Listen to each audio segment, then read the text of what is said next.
What do you do when you have a challenge or an issue or a conflict with a team member? It's just not quite working, or it's just not quite working the way that you want it to. What do you do?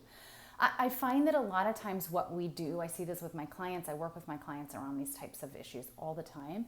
And sometimes it can be really hard to pinpoint like exactly what's going wrong. And that can hold a lot of people back from just sitting down with the person and having an honest conversation about, hey, what's going on here? One of the reasons it can get really confusing, and one of the reasons that we can kind of get stuck in this, I don't know how to move forward and I don't know what's going on, is because something has changed. And most of the time, this confusion happens when we have a team member or a freelancer or employee that used to work out really well. We used to work well together, and now something's not working, and that can be really confusing. It's a lot easier when somebody comes in and isn't working out from the beginning.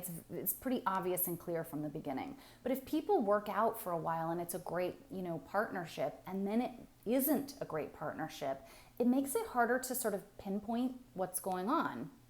So this is not going to solve all problems, but one problem that's sort of sneaky that people aren't paying attention to, or that's really hard to notice, is, has something changed in your business, either since things stopped working or since you brought them on?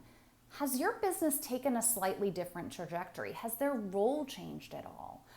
Or maybe something's going on behind the scenes with them related to their work changing. Do you know, especially for those freelancers and service providers that you're hiring, do you know the kinds of people and the kinds of work that they're doing now? Because it may be that they've sort of evolved and shifted into a slightly different direction, and you're kind of one of those clients that they're like holding on to because they used to do that work and they don't want to let you go, and their work has really just moved into another space.